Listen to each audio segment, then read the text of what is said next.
Comment ça se passe pour les équipes de Radio-Canada sur le terrain depuis le début de la crise de la COVID-19? Donc, premièrement, les caméramans et les reporters ne circulent pas dans les mêmes véhicules afin de respecter les mesures de distanciation sociale. Donc, ici, on peut voir, c'est le véhicule de notre caméraman Simon Turcotte. Ensuite, un peu plus loin, c'est mon véhicule dans lequel je circule. Ensuite, pour ce qui est des entrevues, eh bien, nous utilisons une perche. Toujours afin de respecter les mesures de distanciation sociale et d'être à une distance d'au moins 2 mètres avec nos invités. Elle, c'est ma collègue Isabelle Danfous. Elle est équipée pour aller sur le terrain, mais elle le fait beaucoup moins qu'avant et travaille le plus possible de la maison. C'est de là aussi que je gère nos médias sociaux et je n'arrive toujours pas à croire que je vis possiblement les moments les plus intenses de ma carrière, la plupart du temps en pyjama et dans mon salon. La pandémie a changé nos manières de travailler, à nous les journalistes, les gens des médias, parce qu'on est habitués d'être au cœur de l'action, d'être les yeux et les oreilles des gens sur le terrain. Mais la crise, elle est en quelque sorte silencieuse, l'ennemi est invisible. On doit aussi penser toujours à protéger nos invités et à nous protéger nous-mêmes contre le coronavirus. Ce qu'il y a aussi de particulier en ce moment, c'est que l'information régionale est cruciale.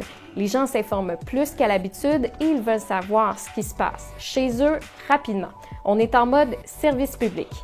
Et même si on travaille pour la plupart à distance et que tout va plus vite qu'à l'habitude, on doit s'assurer de nourrir la machine avec de l'information vérifiée qui répond à nos normes et pratiques journalistiques pour permettre à notre public de prendre des décisions éclairées. Je vous propose donc une incursion dans notre salle des nouvelles, devenue en partie virtuelle.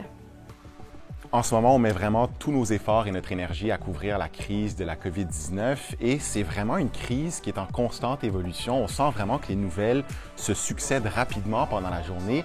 Donc pour nous, au Téléjournal à 18h, il faut vraiment que toute l'équipe fasse preuve d'agilité pour pouvoir s'adapter en cours de journée, pour pouvoir présenter la meilleure information possible à 18h.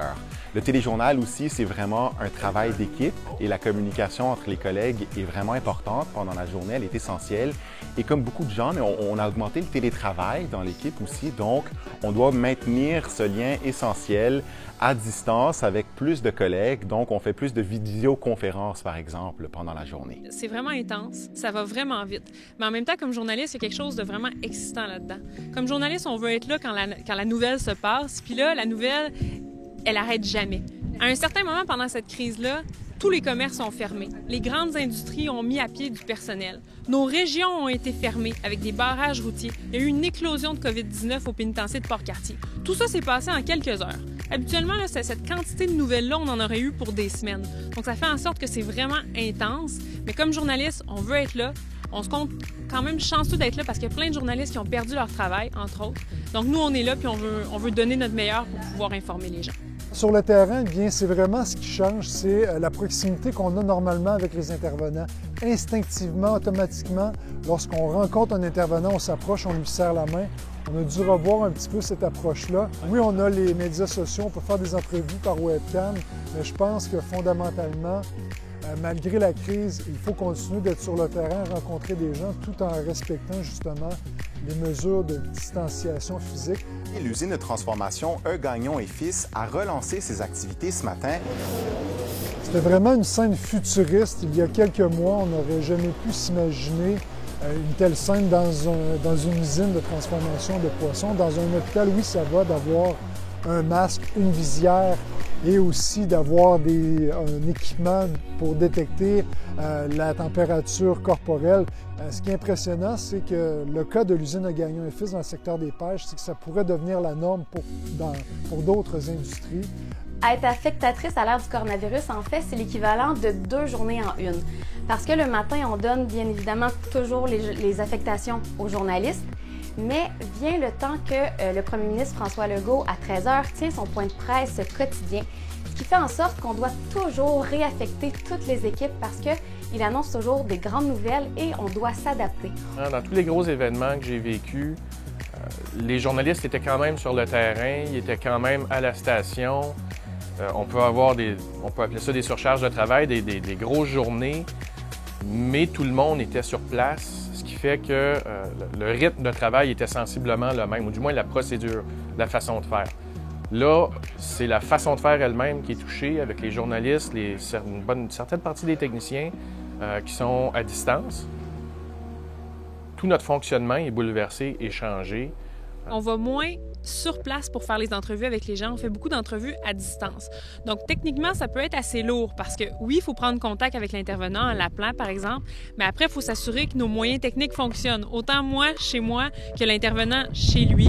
Ensuite, il faut mener l'entrevue sans avoir de bugs techniques. Il faut après ça prendre le matériel. Il faut s'assurer que le monteur qui est au bureau, lui, a accès au matériel. Puis après, il faut préparer les extraits pour pouvoir les mettre en ondes. Les auditeurs, ce qu'ils ne savent pas, en fait, c'est que toutes les questions qui nous sont envoyées, soit par la page Facebook de Radio-Canada ou bien par les courriels officiels de Radio-Canada, eh bien ces questions-là, en tant que journalistes, on se les pose nous aussi.